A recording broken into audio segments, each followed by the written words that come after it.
дӯстони азиз, имрӯз дар Бруклин идро ҷашн мегиранд ва ҳоло мо барои адои намоз ба масҷиди Абу Ҳанифа меравем ки он аз ҷониби шаҳрвандони Ӯзбекистон ва Тоҷикистон таъсис ёфтаанд.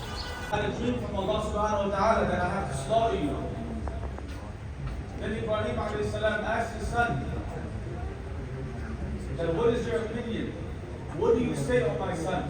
What should I do? I don't know. And look at the obedience. Look at the level of faith that his son had. And he was only about 9, 10, 11 years old. Only 9, 10, 11. You know what he replied? When his father asked him, what should I do?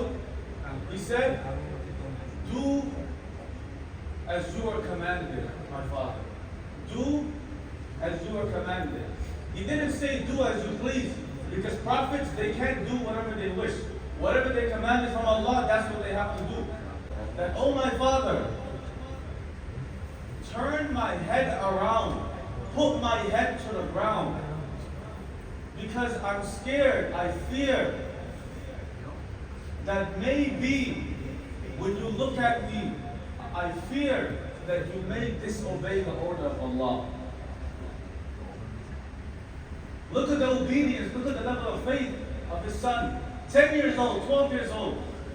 Oh my father, I don't want you to disobey the order of Allah, so turn me around. So Ibrahim alayhi salam turns him around. And right when he puts his knife to slaughter him, Allah subhanahu wa ta'ala reveals the ayah. قَدْ صَدَّقَتَ الرُّؤْيَا إِنَّا كَذَلِكَ نَجْزِي الْمُحْسِنِينَ. That indeed Ibrahim, you have you have passed the exam. You have passed the test. And Allah subhanahu wa ta'ala immediately, right when Ibrahim alayhi salam were to move his knife, Allah subhanahu wa ta'ala sent down angels from the heavens and replaced his son with a ram, with a goat. Subhanallah. What is the purpose behind the story? Number one, the lesson we learn from this, my dear brothers, is that sometimes in our life, when things get hard, when things get very difficult, we don't lose our path.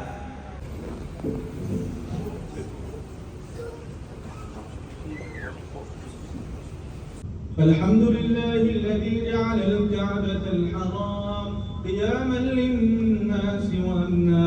الله أكبر الله أكبر لا إله إلا الله الله أكبر الله أكبر ولله الحمد.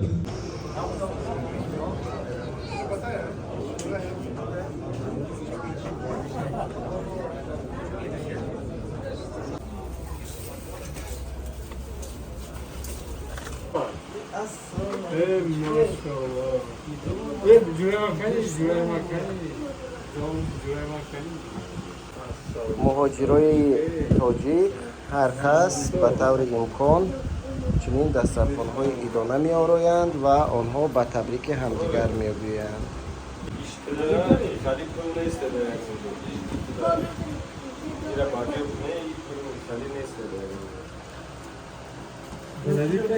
хай марҳамат.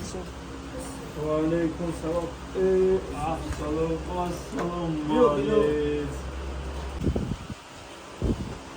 عید مبارک، خوش آمدید.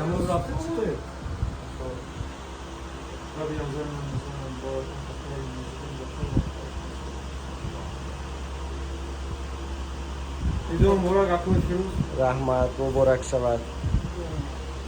إنا أنزلناه في ليلة القدر.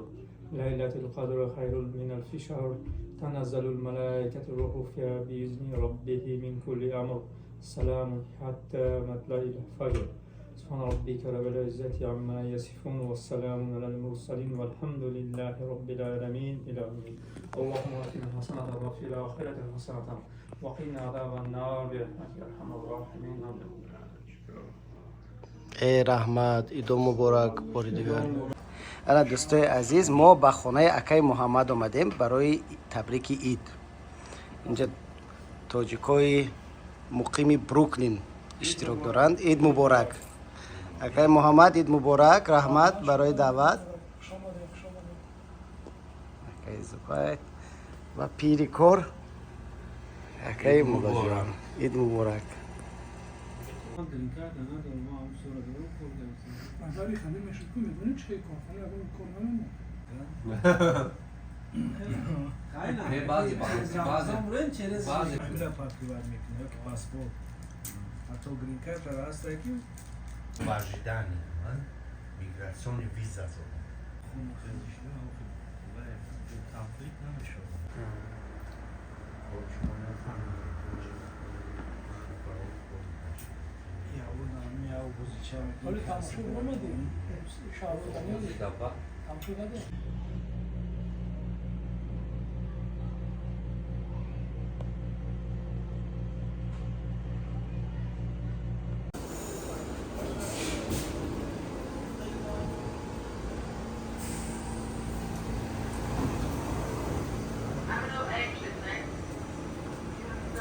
дӯстони азиз, ҳоло мо ба меҳмонӣ рафта истодаем ба қавли тоҷикӣ ба идгардак. Ассалому алайкум, ид муборак, ид муборак, ид муборак ба ҳамаи тоҷикони муқими амрико. Ин талабшо дӯсти мо. тухмҷанга кунем ябора? бале биё кани кане ки бурид дилшод. ассалом, ид муборак, ид муборак, салом алейкум, ид муборак. ана мо ба хонаи талабшо ба идгардак омадем. ин манзараи зебое бинед, ин обҳо шароравое бинед, худи ки дар дараи варзо бошед. ва инҷо боз оби замзам. ҳа, талабшо меҳмоноша ба оби замзам зиёфат кардааст. бале ки овард ина? як қатра аз оби замзам аз наздиктарини дӯсти ман дар Ню Йорк, аз муждахон.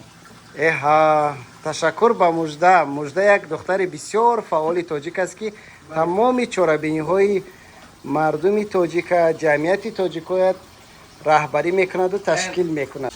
Bilal, come here please. Eid Mubarak.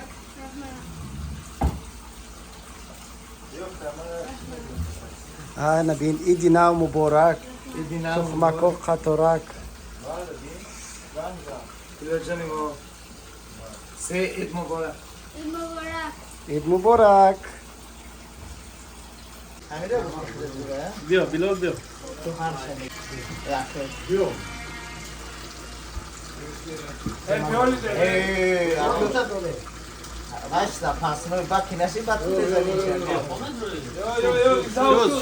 شد این رقم زده باشه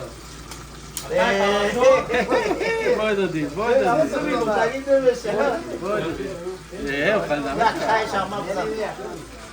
کجالا بزنید که من رست دادم دیدی؟ کجالا بزنید رج نزنید. یه مردک دیده که هم همه خونه درمایی سایی هم درم آده چی گپی هست نمیجه باید دادی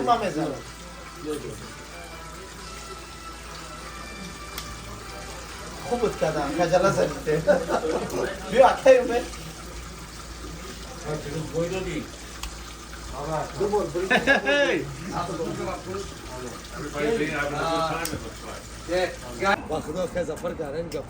умед аҳмадов яке аз журналистони бисёр варзидаи тоҷик аст ки дар амрико зиндагӣ мекунад. умедҷон, ид муборак. чӣ таманниёти идона доред ба ҷамъияти тоҷикони амрико? аслан ҳар як иду ҷашнворое ки вобаста ба маданияту ба фарҳанги мо аст дар хориҷи кишвар арзиши бештар дорад.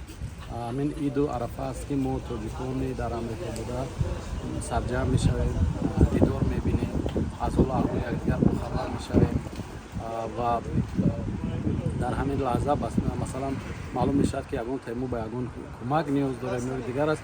яъне ки ҳамин идҳо сабаб мешаванд ки мо як бори дигар аз вазъи воқеии зиндагии якдигар бохабар мешавем ва дар куҷое ки кӯмак лозим бошад ба якдигар кӯмак мекунем ё ки ягон нафари дигар ягон чорабинии дигар дошта бошад. ҳамин идҳо барои мо ҳамчун як маслиҳатошӣ мегӯем ки ҳамон хел мешавад ва ман бисёр хурсанд ҳастам ки дар ин рӯзи зебо бисёре аз ҳамватанони мо дӯстони мо сари дастархони мо омадан як пиёла чойи мо чашиданд ва дар ҳамин радиф бори дигар дар симои ҳамин рафиқону дӯстонам ман тамоми мусалмонони рӯи дунёро бо иди саиди қурбон табрик мегӯям. таманно мекунам ки хонадонашон доимо пур аз файзу баракат бошад ва ҳама орзуву ниятҳои некашон ҷомаи амал пӯшад ва ҳама мардуме дар ҳиҷрат буда дар ғурбат буда коре шавад ки то иди дигар дар назди азизону пайвандонашон бошанд ба дидори наздиктарин шахсонашон бирасанд ва нуқта намонад ки аз он ид то ин ид ман ҳам чунин имкониятро доштам, падару модарамро дидам. орзу мекунам ки ҳама ба дидори наздиктарин нафарашон бирасад. ид муборак ҳамватанони азиз. ид муборак. ассалому алайкум ҳама. имрӯз идай мо имрӯз ҷашн гирифтем, ба хонаҳои якдигар рафтам. баъд Why are you laughing? خب شما چه خیلی جشن گرفتید ایده؟ Assalamu alaikum Amamba. My name is Muhammad. و ما همه رفتیم رفتیم کرده کردیم کتی مشین اینجورا شدیم اید همه با مبارک. با شما چی معقول است همین اید؟ دو تا تخمه میگیرم بعد دیگر جمع میکنم کسی که برا. خب شما در تاجیکستان هم اید رفتین، فرق اید تاجیکستان در امریکا چی است؟ در توجیکستان ایدگردکی خونه به خونه میری، خیلی ایدگردکی میگن شکایت میکنن که زوجکن ایتن اینجا باشد فقط خونه یک دیگه که آدمایی که میدونی اونجا فقط توجیکا بودن با خونه کسی که میخواستی میتونی رفتن اینجا باشد بس خونه که میدونی کم میری خانه یارو دوستا میروید؟ خانه که دیگه آدمایی دیگه رفتن بودن. شما چی فکر میکنید؟ شما در اید در تاجیکستان بودگی بیشتر معقول بوده که امریکا؟ توجیکستان. آفرین. خب بچه‌ها عید مبارک. عید مبارک شما. با شرافت عید سعید قربان تاجیکان در خانه‌های همدیگر جمع می‌شوند، به تبریک همدیگر می‌آیند و همین گونه از حال و احوال همدیگر پرسان می‌شوند.